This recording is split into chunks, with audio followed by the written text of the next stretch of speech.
My next question is, I'm glad you brought it back to the candidates because this is a candidate-directed question, is what advice and practical tips can you provide to job seekers on how to actually make themselves stand out? The problem I have with a lot of job seeking advice is job seeking is a competitive sport, just like recruiting, just like sales. And so you can read a million articles on the internet that have the same advice. Oh, here's how you should optimize your resume. Here's the keywords you should put. Here's what you should write in a cover letter that nobody reads anyway. Here's how many jobs you should apply for every day. But you're just doing the same thing everyone else is doing, so you're going to get the same results that everyone else is getting. And then when the market's really hot, that might be fine. But when the market's really hot, you probably don't need job seeking advice. When the market's down, it doesn't work because everyone else is doing it and you have that supply-demand imbalance.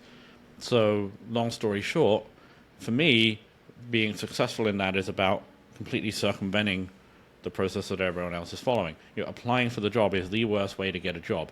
The best way to get a job is not to look for one. It's to have someone like me tap you on the shoulder with a career opportunity, with an offer you can't refuse. But that's more of a strategic process. That's about doing things that take a sustained period of time to put yourself in a position where you don't need to look for a job. And over the medium to long term, that's exactly what you should do. It's about having an amazing track record. It's about being well networked in a space. It's about being the first person that people come to when they need something. If you do that, you won't need to be a job seeker. But that's easy to say because that's not an overnight process. In the meantime, I would look at if you need to find something right now, I would look at what can you do to take control of the situation and circumvent the process. Because if you think about it, in the current market, you go and apply for that job that looks great.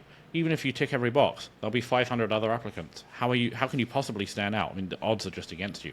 But what I would encourage you to think about is, why does anyone hire somebody? It's the same reason they make any other kind of business investment.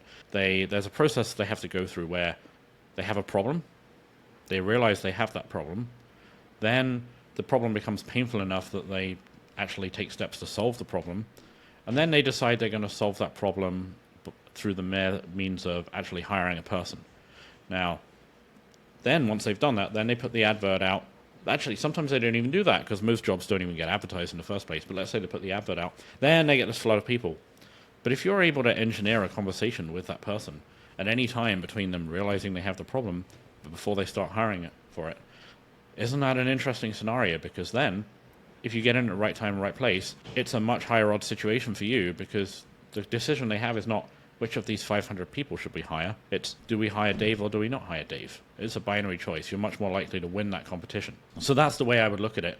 And you have your active approaches and your passive approaches. The active approach, for most people, at least most people listening to this, we're in a pretty specialized industry. You probably work in a pretty specialized field. So if you were to define the boundaries of which companies are your ideal, I would say employers, customers, however you want to think of it, which teams are the best fit for you. If you really think about the criteria that go into that, you'll probably end up with a list of probably less than 50 and very likely no more than 100.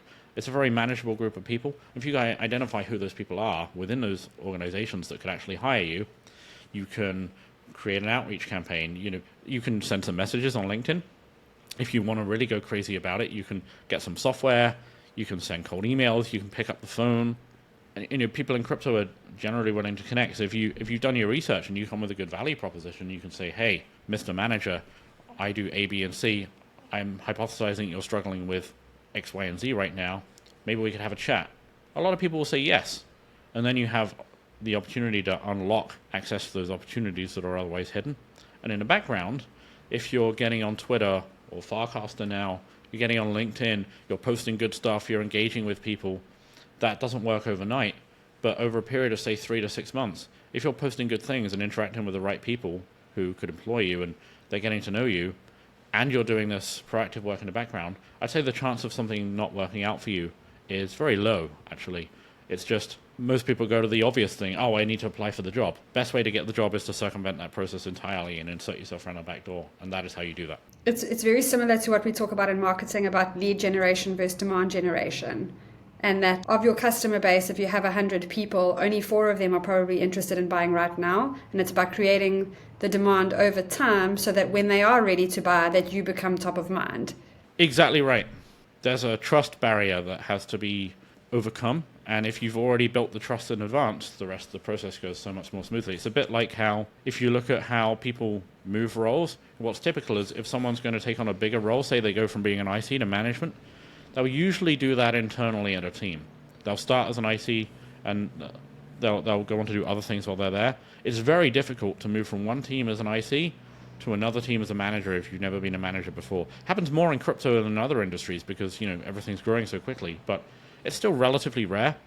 And the reason for that is if you work with someone over an extended period of time, you can get long-term perspective on, you can make a much more accurate assessment of intuitively of what that person's capable of, even if they hasn't done it before.